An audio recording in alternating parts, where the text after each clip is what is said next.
Good evening. Thank you all so much for joining us today for this virtual conversation with Nadya Tolokonnikova. My name is William Riker, and I'm the president of the Dartmouth Political Union. We are a nonpartisan, student-run organization dedicated to providing a forum for respectful political discourse on Dartmouth's campus. We offer a platform for officials, activists, and other professionals of all backgrounds to present their ideas. The DPU makes a point, however, to never endorse its speakers.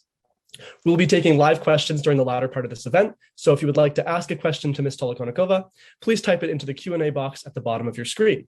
And remember to upvote your favorite questions. If you are not comfortable asking your question live, please submit it anonymously. I would now like to welcome Nadya Tolokonnikova. Born in the remote Siberian city of Norilsk and educated at Moscow State University, Nadya has held many titles over the past decade: performance artist, musician, feminist, Pussy Riot co-founder, prisoner, poet, and mother. As a member of Pussy Riot and activist art group Voina, she has participated in many famous anti-government protests, including the punk prayer in Moscow's Cathedral of Christ the Savior in 2012. Following this demonstration, she was arrested by the Russian police, charged with hooliganism, and sentenced to 2 years imprisonment in a women's penal colony in Mordovia and a prison in Siberia. Since her release in 2013, she has continued to perform, protest, and speak out against political and social repression in Russia. She is the co-founder of independent Russian media outlet Media Zona and the author of the book Read and Riot, A Pussy Riot Guide to Activism. Nadya, we are honored to have you here today. Hi, thank you so much for having me. I would also like to introduce our moderator for this event, Russian Department Professor Lynn Patyk, who teaches courses on Russian literature, communication, performance, and social movements. Thank you so much, Professor Patyk, for joining us this evening, and I'm now going to hand it over to you. Right. You're welcome, William. And it's a real pleasure to have you here, Nadya, and to be able to talk to you, albeit virtually, remotely, but we've gotten used to that. So the first thing I want to talk about is I want to talk about a little bit about your background and where you're from. And you're from Norilsk, which is really an incredible and unique place that most Americans, most of the people in our audience have never been to and never really imagined. So I wanted to know what growing up in Norilsk was like and what influence or impact it had on you. And if you consider Norilsk your hometown or somewhere else. Being born in Norilsk made me actually nomad. I don't have home. I'm geographically anonymous. I feel like the whole world is my home. So it doesn't have negative connotations. I don't have home, but also the whole planet and beyond is my home. So all good. But growing up in such a secluded place definitely teaches you from early on that in order to achieve something in your life, you have to get out of there and move somewhere, and you never actually get to grow roots in the place you live. So and that's positive, negative things. I believe it taught me about importance of communication and learning, mastering, owning communication tools. Such as social media and traditional media. And I wanted to be a journalist when I was a kid, when I was a teenager, but then I decided to start studying philosophy instead, and then came back to journalism years later with Media Zone in 2014, but we can talk about it later. So I guess, importance of mastering means of communication and organizing on a global scale, because if you're born in a big city, you might feel like this big city is the center of the universe. It's not true, but that's how you might feel. But I didn't feel like that at all. It's a really removed city in the far north of Siberia. It's, I guess, closest you can imagine would be Alaska. 9 months of winter, don't really have summer.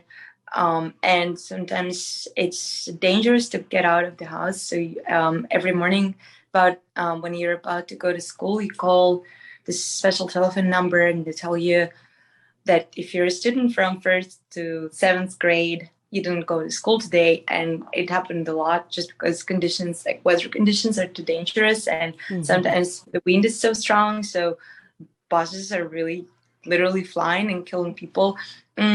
So yeah, this this is my definition of hell. And obviously I wanted to get out of there as soon as possible. But also, I mean, on the other side, it gave me a lot, gave me education. So I can't be totally mad at the city. Do you ever go back? No, never been there since 2006. I moved to Moscow when I was 16 years old. I started to live on my own when I was 16. I moved to Moscow, started to live in dormitory and study philosophy. Never came back because partly, plane tickets in Russia are really expensive.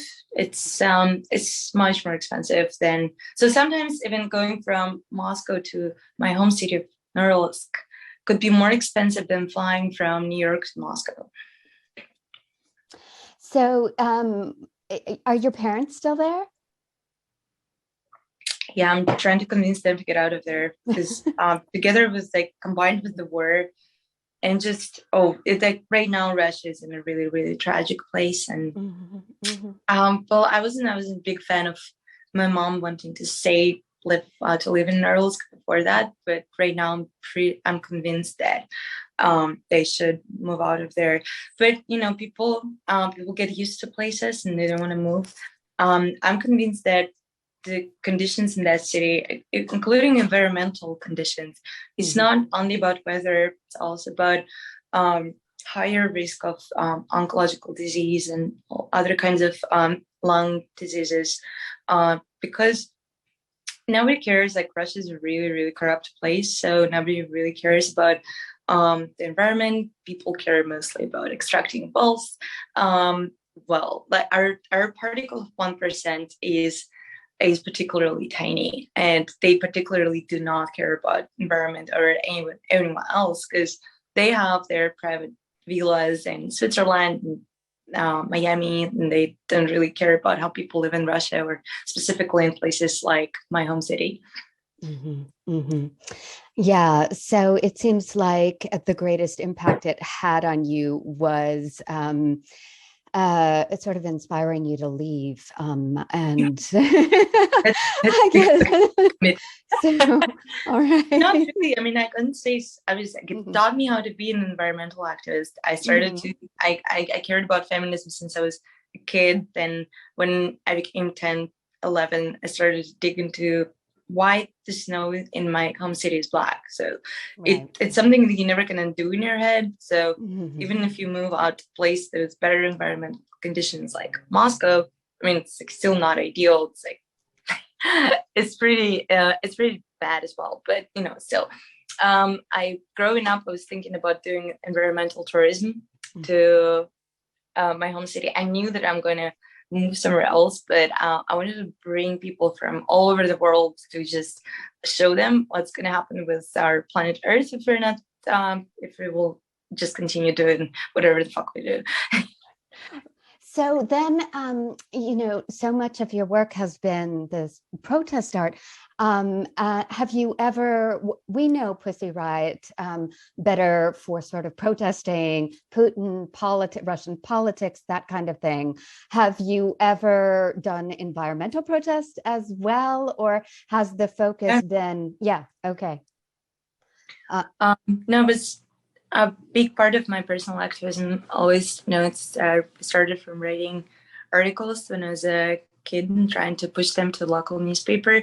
That's how it started. That's why I didn't become a journalist, because most of my articles were rejected, not because I was a bad writer. It was like fine.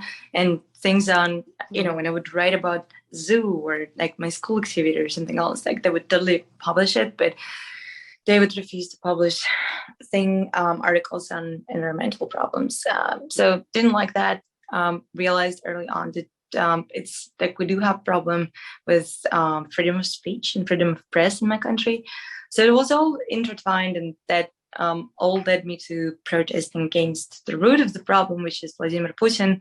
But in my personal activism, I was always active on the environmental side. For example, in 2010, we had huge protests in Moscow against the destruction of the forest right outside of Moscow. They wanted to build shopping malls, and this it was crazy. It was like scene from Avatar. was really like that forest was really, really important for people who live there, for locals. They didn't want to have shopping mall. They wanted to have forest to walk around with their kids, to breathe with air and not with gasoline. And yeah, we literally would throw our bodies under these machines that would cut the forest, and a lot of us were injured. There is a guy who died as a result of this, not under the machine, but he was targeted by thugs who were hired by local administration connected with Russian police to beat him, and they beat him really hard, and they let him die just in the backyard of his own house. And 2 days he was found by his friend, and he was almost dead. He had multiple injuries in his head. His brain was injured, and so he never actually fully recovered. He used to be a really strong, amazing, inspirational, full of life, and an editor of local newspaper that wrote a lot about environmental issues, and particularly about that forest. He never recovered. He lived as a vegetable for 3 years, and eventually he died. And there are lots of stories like this, unfortunately, in my life and lives of Russian activists. Mm-hmm, mm-hmm. Yeah, I think that is definitely a major question of how, as you're doing this, you process what is happening to your friends and your colleagues who are involved in the same activity, how you process that and deal with it and keep going on, without giving up. But I want to ask what you just said about this particular protest struck me, the fact that you were throwing yourself under these large trucks. And so it sounds like sometimes your protest actions were protest actions, and sometimes it was sort of art protest. Mm-hmm. I guess I'm asking the question, how do you see, we of course know Pussy Riot and your work for the art protest, but you do both, right? Mm-hmm. You do protest actions and art protest. And I think in terms of doing the art protest, what I'm fascinated with is sort of the process of coming up with the ideas and then the experience of doing the art protest, what it feels like as you're performing or getting ready to perform, knowing that you're putting yourself in a dangerous position where things could happen to you. You could be you have been arrested, you have been thrown in prison. So what is the process of sort of conceiving of the idea, and then how do you feel when you're performing it, the experience of performing it? I like that you brought up those two categories. And to me personally, it was always important to combine just regular individual activism and with art protest. And I guess it's still valid if you do just art protest, but it always felt to me like you absolutely have to combine it. To me, it was just ethical imperative, because otherwise I'd feel myself like a little bit too performative, because there are questions to there might be questions to, like, how can we as a performance artist who works with politics, like how can you make sure that your protest is not literally performative?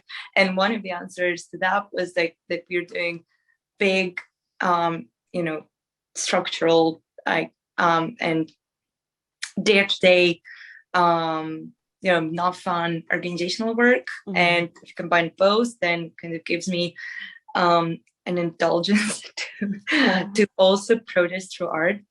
And art is something that always was exciting to me.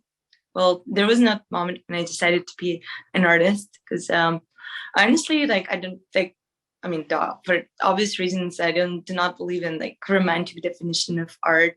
Mm-hmm. Artist, like, I'm connecting with cosmos, whatever, I'm genius. Well, I believe that everyone can use art when they want to use art. Everyone can be an artist. Not everyone has to choose to be an artist, but it's it's something that's totally available for everyone. And so my big goal was to demystify process of making art. And part of the DIY punk ethos was to be like almost intentionally bad in terms of craft, to show other people they can do it as well. So we didn't really care about the like quote unquote quality of the performance. So we just we didn't have money, so I would just buy the cheapest guitar that didn't really work, and we did not really connect it to anything. Just we're jumping around with these guitars, and but you know, there were other craft elements that needed to be rehearsed. It's a really interesting question, because it opens up this whole this whole world of our rehearsals that were not connected with quality of music, but they were connected with the fact that we have to perform at really dangerous places where we could easily, and we knew that we are going to be eventually arrested. So our rehearsals were not just, as a band prepares for going on tour. It was different. We'd have people who play a role of guards or policemen who come in 30 seconds. We'd always give ourselves 30 seconds to perform a song that goes for 2 minutes. And after 30 seconds, you need to still be working. You need to still be working with the it's not a frictionless space. Like when you're a performance artist and your brushes and paints is real life, especially real life, such a dense real life that you find if you're a political performance artist, then you just need to literally learn how to perform while having a policeman dragging you by your feet. And that's why if you take a look at a footage of punk prayer, you'll see that we're trying to run from those people and kind of do it really professionally, like a really good craft. And we would try to remove ourselves from one person and then come back, run around the circle and come back and still try to perform and pray. And if we didn't learn how to do that, then we didn't have any footage. And that was something that mattered to us the most, besides real life impact. I would say that footage was we saw as more potent because more people can see it in the end of the story. So it was always like a little meta performance art, because we honestly did care about footage more than about actual performance. So you did the performance, but then a lot went into editing and the footage and getting it uploaded and getting the widest sort of media coverage, the widest publicity for it. You have to do it really quickly. It's kind of a difficult scenario. So think about it.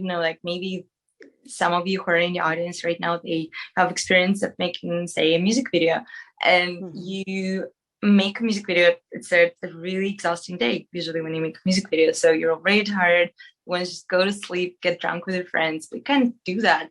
You have to go back to your apartment or wherever, your headquarters. Well, make sure that you're not followed by the police, because they can break in and just take the footage. But also you have to make sure that you edit this footage in the next few hours and create a really compelling piece of art that you will be looking at 20 years from now. But you have to do it in 2 hours or less, because this is press, this is media cycle. And if you don't give this material to them immediately, then nobody's going to write about you. Yeah, no, absolutely. It's sort of crack art, the time element is really important. So in about that performance and the Christ the Savior Cathedral, Were you surprised about the amount of attention that it got, both in Russia and internationally? Were you surprised by the reaction, both of the government, of the Putin government, and you became a cause celeb among the international public, or did you anticipate that? Well, I think we should separate two stages of the media reaction. So there was one stage, the reaction to the punk prayer, and it was fine. We ended up on Russian national television, and I think it's a good achievement because mostly Russian protesters, they are like, the policy towards them is to deny their existence. So most of us, we never make it to Russian television, but we were loud enough to make it. And I think it's like partly it's something that led us to getting arrested, because like then, I think so. I mean, I wasn't there with a candle, but I think then Patyk of Russian Orthodox Church side, then he called Putin. And Putin personally knew about our case. Like he personally knew such a particular details about our previous actions that we would do 5 years ago. So he dived super deep into our art. So like, most of art curators are historians. They don't even know details that Putin knows.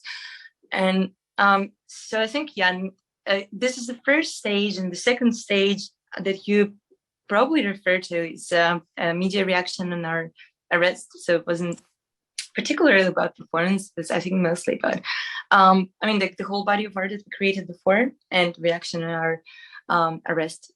And I think the part of the reason why people reacted so, it was overwhelming. Like we didn't expect that so many people are going to support us when we are in jail, because it's not typical. It's not what normally happens with political prisoners. Have no pleasure in saying that, but most of political prisoners, it's really difficult to create a case for them even within the country, and it's even more difficult to make them internationally known, especially given that our names are Nadya Tolokonnikova, Masha Alyosina. What? Like, who wants to say that? But people wanted. And so one of my goals in art is to create something really simple that can be put in one Twitter headline. And I think we somehow, partly consciously, partly just by following our intuition, we created really simple picture, girls who are feminists, who are standing for LGBTQ plus rights, something that is really accessible, understandable for everyone, for the whole world. We created this almost like Malevich figures. They look a lot like peasants. Like if you look at 30s, what Malevich was drawing, they look a lot like us. And I think the simplicity, something that made people connect with us really easily. And I think it did help us. It didn't reduce our sentence by no means, but it did help us in the long term. First of all, not to be murdered in jail, because that's kind of a big deal. And second, to give us voice. While we were in jail, we were able to protest for human rights and rights of other prisoners. We still had a voice even though we were in jail, and we could write open letters, and we could actually get people fired in the government while we were still in jail. So all this power and voice were not ours, was given by each one of you who said something about Pussy Riot at the time. So in that sense, the prison experience, it sounds like it was empowering to you, or it gave you a sense of power. Is that in retrospect, or was that at the time?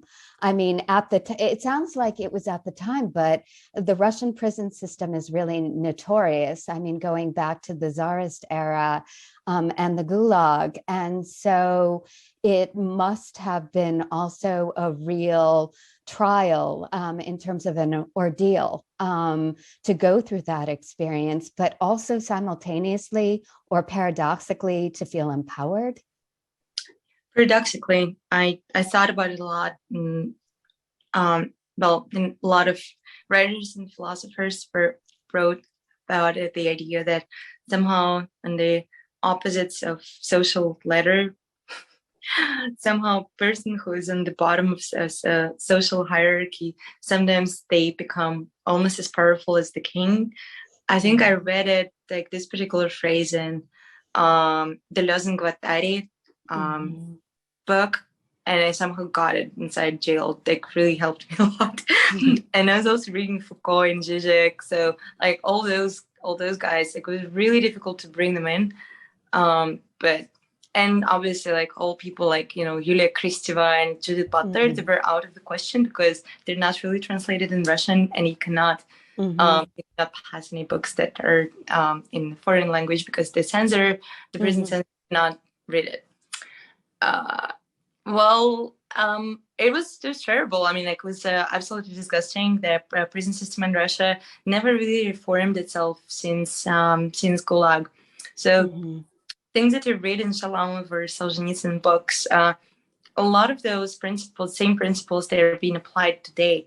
And it is a major problem. And after getting out of jail, we visited countries all around the world. We worked on prison reform. And we saw places like Estonia, how they consciously work with the Soviet past and how they try to deconstruct it and build something better. I mean, like, no prison is good prison. Prison is still prison, but they try to make it more humane, and they try to make it about rehabilitation more than about punishment. And so the same undertaking never was done in Russia. So, like, no wonder you still have same principles of dealing with people, of stripping them down of their personality and making them work hard for 16 hours a day. It's basically slave labor system. No days off, like maybe one day off in a month, and then you still have to go and perform other duties like digging up a fucking hole in the ground or something, or or cleaning up toilets. So you don't have any space in your mind to even understand who you are and get yourself together, because it is important for a human being to have this space to so basically everyone in my penal colony were suffering from, we're conditioned to like this borderline like state because we didn't really know who we are anymore. We lost our identity. We were stripped down a bit, and that was not particularly empowering. And this is something that brought me to, it has long-term consequences for me. I still suffer from PTSD. PTSD triggered depression. I still suffer from this depression, jump from one meds to another, and I'm really functional. I'm doing fine, but it's really difficult. I spend a lot of my living, my hours of my life just on trying to manage my own stress, panic attacks, and just like feeling of being helpless and powerless. And there's still I think it's something that I'll have to deal with till the end of my life. But if I can use my pain to transform into something that can help others, then it means that this pain is not useless. So, and that's how I thought when I was in jail, actually, as well. So that was the source of my power, because I thought I'm really, I'm having a lot of issues with this whole situation. So if we can transform it into something that can help others, and then it's not a new idea. It's like what Viktor Frankl was writing about his experience in concentration camps, and I'm not by no means like saying that it's similar. It's definitely what I had was light, but still I think the same mechanism can be applied. And so that actually led me to my work on prisoners' rights, and led me and other Pussy Riot members to start numerous hunger strikes, writing open letters, which were actually really effective. I wrote an open letter in the end of October 2013. It ended up in the largest Russian newspaper, and then Guardian translated and published it, and then it went all around the world. And it's not like I wanted my prison to be super famous. I wanted them to be scared of me. And because it was something that shifted in me forever. I think it shifted in me forever. I realized that people in power, they do not understand when you're trying to play nice with them. They treat it as weakness. They actually only understand like language of fear and fight. And I honestly was really sad that I've wasted the whole year being in jail trying to negotiate with them. I mean, it's like it's like telling the people in power, hey, like let's maybe like maybe let's not use fossil fuels. I mean, like of course they're going to use fossil fuels because they're profiting of it, and so like the only way that they will stop using fossil fuels, like will just go to streets and refuse to leave until I mean they do what we want. So this is something that I learned while I was in jail, and it gave me incredible power. It's just being stubborn and refusing to leave and refusing to stop hunger strike until 41 happens. It was incredibly powerful. I got a lot of people in the prison system fired. Slave labor system was eventually dismantled in my prison. I mean, obviously, one person cannot change the whole system, but I think a lot of things were done. And personally, I'm happy because my ex-prison warden, who was my personal enemy, he ended up under a criminal case for organizing slave labor system, and he was convicted. He is on probation, obviously, because cops never go to jail, but at least he lost his career, his job, and I think the source of his identity, because he's like deeply sadistic person who identifies himself as Stalinist, and his whole life was to torture people. So, I mean, there are lots of stories about that with the Gulagu.net publishing and sending out their video recordings of the torture and rape in the prisons. And so you have to believe that, you know, this warden who was your personal enemy and you took him down, and you did, but it's an entire system. And that it's a system that is very intentional. It's part of the authoritarian, now totalitarian, or moving very quickly to totalitarian. And so I wonder if you think that what you achieved with him, with his removal, can be achieved now in the future in Russia of today. And obviously it could be achieved. It has to be achieved with lots of people refusing to give up. But it's difficult to it's a difficult moral position to be in, because right now stakes are so much higher. And well, I was ready to lose my life. I was ready. Well, yeah, stakes were kind of high for me as well. But you know, I cannot ask the same thing of everyone, and like not everyone has to be a crazy hero type of person. And I'm not even sure that I'm ready to do it right now. I guess I have more things to lose, and I don't know. I had a daughter at the time as well, but I guess like with her being a teenager right now, I understand like how much she needs me. So I possibly like maybe that there is a possibility that I would act differently. So I mean, like the bottom line is like I cannot ask people to go and die under Russian tanks, right? So and I'm never gonna do it. But unfortunately, on the mass appraisal, ideally connected with internal coup that could lead Putin to being removed from the office.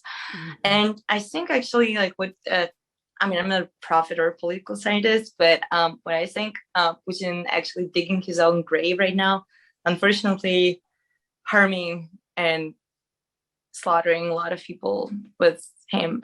But I think he's making a lot of people in power mad, and they never spoke up before. But a couple of Russian oligarchs here and there started to talk about against war in Ukraine, and I think it's a sign of something that's coming actually, because Putin is isolating himself more and more and more, and he's taking decisions. He's making decisions with just a few trusted people, he's totally paranoid. He's changing his cooks, like he's paranoid to be poisoned, rightly so.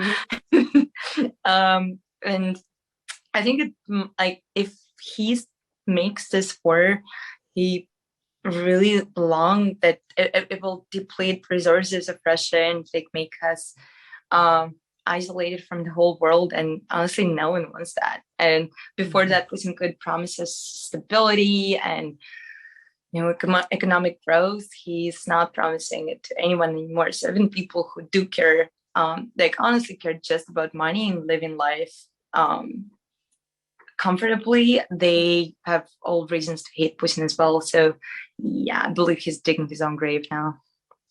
Yeah, I mean, we can only hope, at least his political grave, if not his literal grave.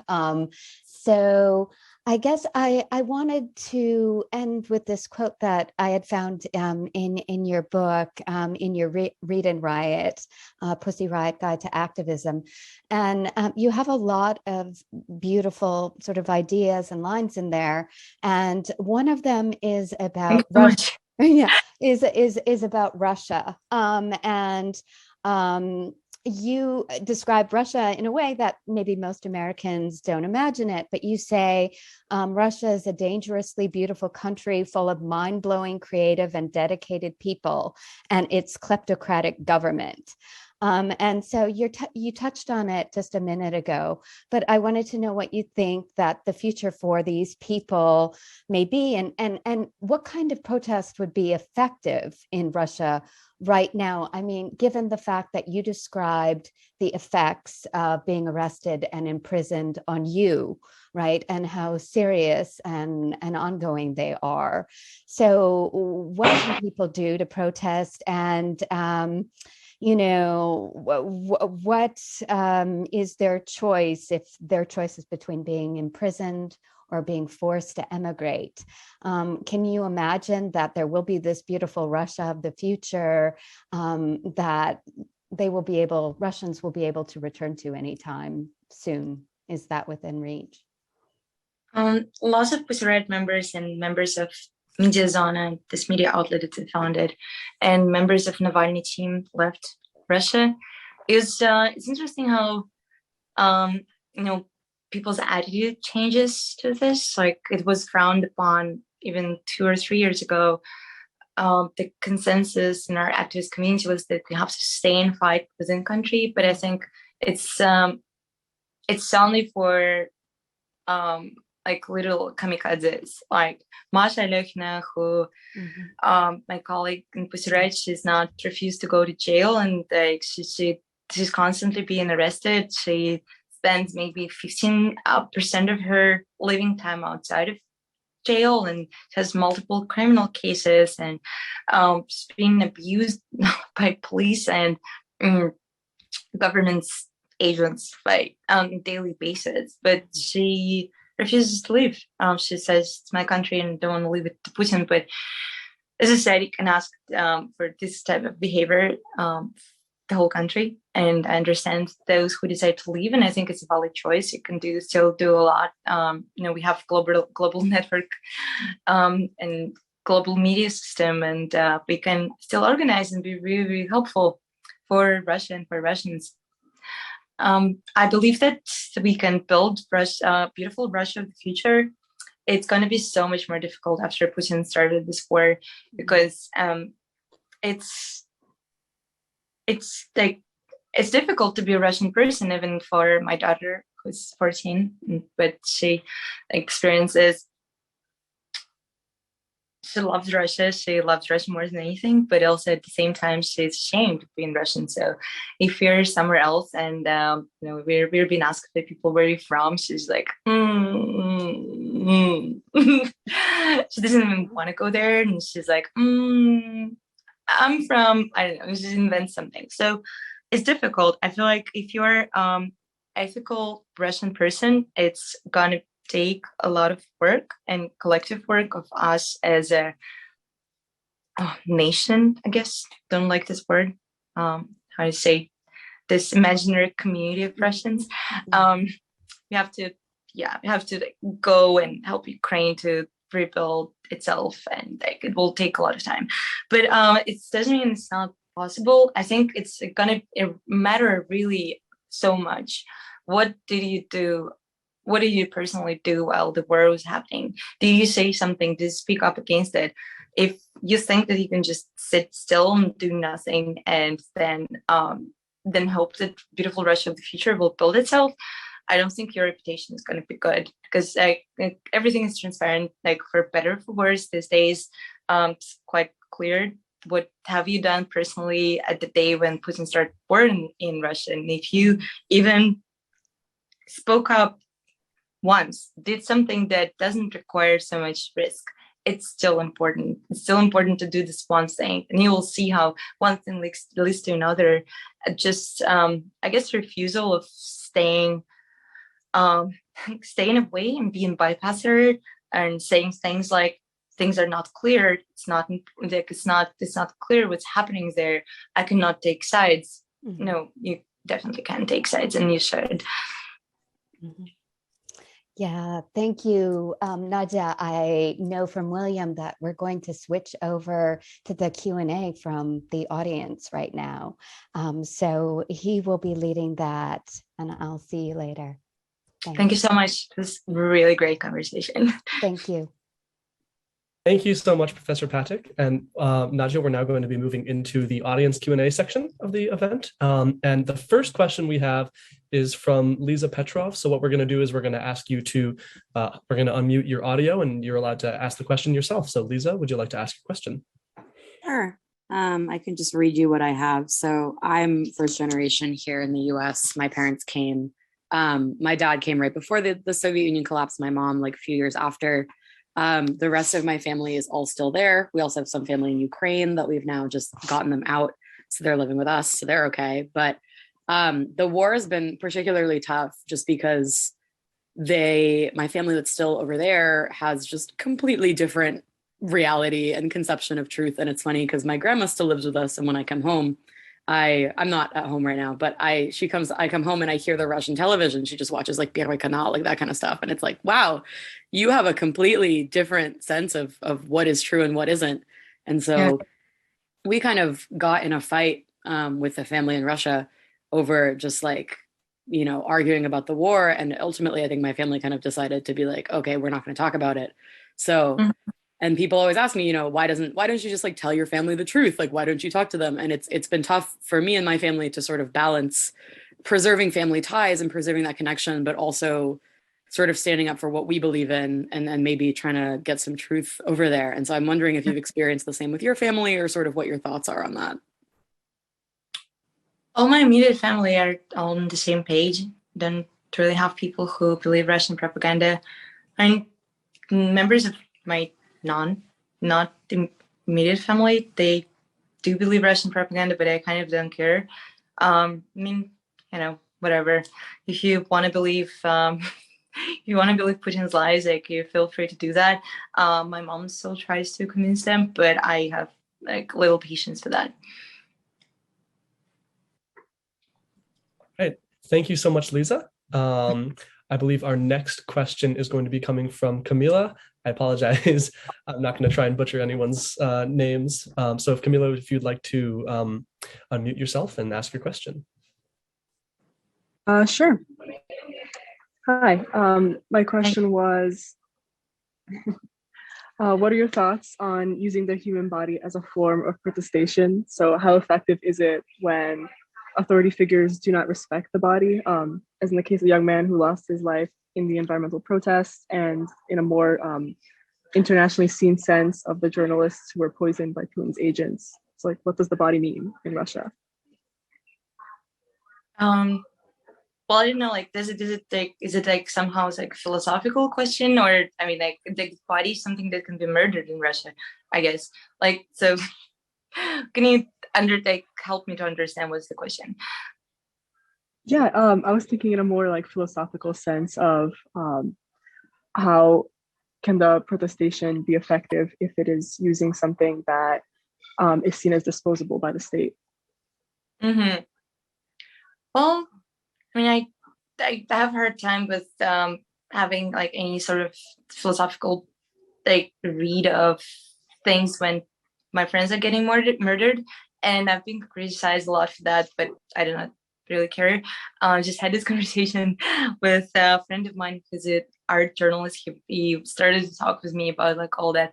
Like, let's look at Putin from like postmodernist lens, and like how he was harmed by postmodernism. He never was like really like never understood how to live in new reality. I was like, no, just like cut this crap. I mean, he's just an evil dictator who has to be removed. And I mean, like maybe after that we can talk about that. So I mean, I appreciate a question, but it's like it's just like personally, as someone who lost a lot of my friends in this fight, I have a hard time like being theoretical about it. So I just want to say that I fucking love those people who bring their bodies on the front and are not scared to lose them, lose their lives, lose their health. And it's just something that amazes me and gives me, weirdly gives me a lot, it gives me a lot of pain, but also gives me strength, because looking at them, I realize that I don't really have ethical rights to stay aside and be not brave enough. Thank you so much. I actually believe our next question is from Tonia. Again, not going to butcher the last name, but Tonia, if you would like to unmute yourself and ask your question. Hello, my name is Tonia. I'm from Ukraine. A month ago, in your interview for CNN, you said that, quote, "We need to separate Russian people from Russian government and not sanction them."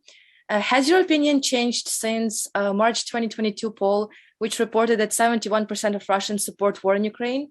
And how can you separate Russian people from Putin when thousands of soldiers, Russian soldiers, ordinary people, rape, kill, and loot in Ukraine while their families back home cheer for them? I think you still need to separate. You definitely need to, you also need to separate ethical Russians from non-ethical Russians. And I'm deeply ashamed of those Russian soldiers. I'm deeply ashamed of any Russian soldier who didn't refuse to go to Ukraine.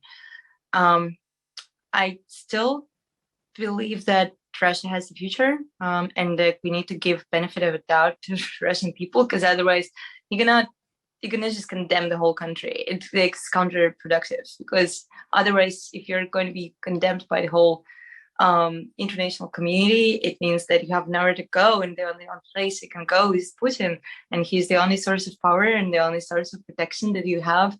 I think it's counterproductive in the saying that we need to show Russian people that there is a really strong international community that embraces those Russians who refuse to believe Putin's propaganda. And I think we'll have more Russians who would feel this support.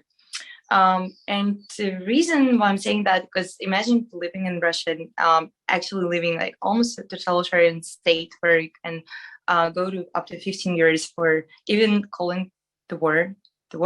You have to call it special military operation. So I cannot blame those people for just saying what they say in polls. I don't really think it reflects their honest opinion. Don't really know what is even an honest, like what does poll mean in a country that's authoritarian and transitioning to totalitarian. And I mean, I know everyone is so tired of listening about comparisons, everyone with Hitler, but you know, like if you make a poll in Hitler Germany, what was that? It was like 99% support, and then Germany redeemed itself, and it became important member of a global community championing human rights. I guess I was just curious about what you think the redemption process might look like for the Russian people. Is it going to include, media coming in from outside, such as your outlet Media Zona and Medusa, or is it going to come from, actions taken by the Russian people on the inside? I'm wondering what your view is on how we can break this sort of media bubble. How do we break it now, or what is redemption? Wait, I don't know what's the redemption. You were talking about in Nazi Germany. How after the war, the German people redeemed themselves. And what do you Okay, think the process got it. would look like? I know it's that. I mean, I'm not a politician by no means. I think we need to listen to Ukrainian people, and they should tell us what to do. I don't really think it should be coming from Russians. All right, thank you. I have a question from Madeline Shaw, who I believe is no longer on the call. So I'll ask you the question from her, which is about the role of domestic dissent. And they, we saw large protests in Russia at the beginning of the war, but they've presumably been suppressed under Putin's strict criminalization of anti-war sentiment. So do you think we'll see any breakthroughs in Russian opposition towards the war in Ukraine? And do you think actors like Navalny, with his recently released film, could incite enough public support to have an impact on Putin's calculus? Navalny's in jail for 3 years. He was almost murdered 3 years ago, and he came back to Russia and he went directly to jail. His whole team is either in jail or outside of the country. So we can't really talk about Navalny's people as like a functioning entity. They're still trying, obviously, and they're doing a lot, but it's almost impossible. They're getting shot in the leg all the time. So those people who came to the streets of Russia to protest, they're incredibly brave. And we have to acknowledge that every day there is protest in Russia against this war. Not every protest makes headlines, but there are lots of extremely brave people who put their lives in danger. Our media outlet, Media Zana, published recently this history of protests, and they were highlighting everyday protests that would happen in different parts of Russia, and lots of those people were arrested after. It still doesn't stop new people from coming in and supporting Ukraine, and so they know they might go to jail for that. There's a absolutely absurd case of a girl who, a young female artist, she replaced price tags in the local supermarket with anti-war slogans. So she literally just put stickers like this. That's it. And she went to jail. She's facing years in jail. She's not tolerant to gluten. So she's really seriously suffering with her health in jail because there is no gluten-free diet, obviously, in Russian jail. So only for stickers, 20-something young Russian female artist is like losing her health in prison and facing years in jail.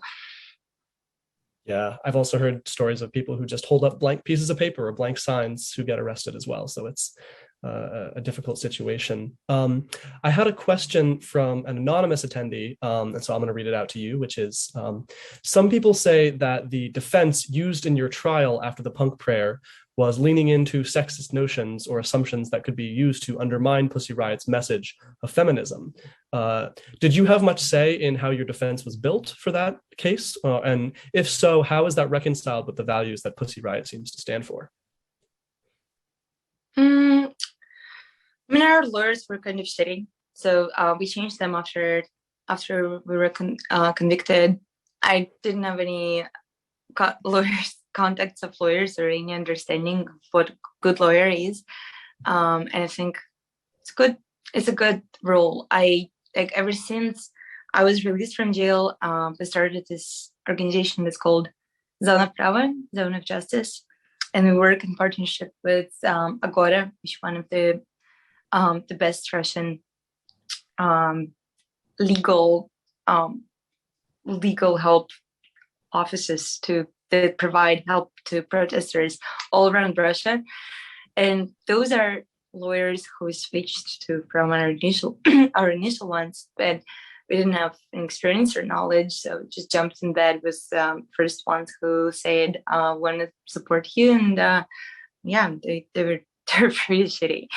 But since 2012, a lot of things changed, and I'd say that civil society in Russia is not defeated, because even though with all of this being literally beaten every day. And we still have a really strong network of support from one protester to another, including a really high level legal help. And this is something that we didn't have in 2012 because we were not as united and organized as protesters. And it's big, I guess, lesson for everyone else in the world because, legal, good lawyers, always important. Well, thank you for that. I think our next question is from Mila. So Mila, would you like to unmute yourself and ask your question? Yes, thank you so much. So my question is, so Russia has gone through cycles of failed government regimes, and people have suffered under all of its past regimes, whether it was Tsarist Russia, Communist Russia, or Putin's Russia. When Putin is no longer in power, what do you expect and hope Russia will be like? What do you think the new regime will look like / be realistically? I think it's going to be parliamentary democracy, and it's going to be just another European country. I don't really see any values of Russians being that different from values of Europeans, and like this whole conversation about Russians being conditioned to autocracy. I think it only serves Putin, and it's one of the biggest theses of his propaganda. But just living in Russia, I don't really see values being so different. So I think when we're able to build actual government with freedom of speech, freedom of press, and freedom of political participation, we're just going to do that. All right, thank you. I think we have time for just like one or two more questions. But one of the questions from an anonymous attendee, and that I'm also curious about, is how did your time in prison impact your motherhood? How do you talk about some of the issues you represent and you stand for with your child? We have rule of extreme transparency, and it seems to be working out for me really good. So we don't have any generational clashes so far, and I don't really think we'll have, because we don't actually treat each other as different generations. I mean, we are, but we don't really use it as a playbook. So in the same fashion, I was talking with her about Putin, about jail, all that stuff. And she knew about her activism even before I went to jail, when she was 3 years old. And she would understand in her level. I was telling her about this magician, the black magician Putin, who we're trying to take down. I think on logical or fairy tale level, it's clear, even to kids, what we're trying to do. So yeah, I guess just full transparency and treating your kid as just another person, as another adult. I like the idea that you're showing Vladimir Putin as a fairy tale or a black magician. I think it's a cool way to try and talk about these issues with your child. I think we have time for one more question very quickly, if that's okay. Which is, can you talk a little bit more about your current work helping political prisoners in Russia? Has it become more difficult since the start of the invasion in February? And how much do you and your colleagues see your activities within the longer history of political prisoner activism or efforts to help political prisoners, both the revolutionaries in the late Tsarist period as well as the Soviet era?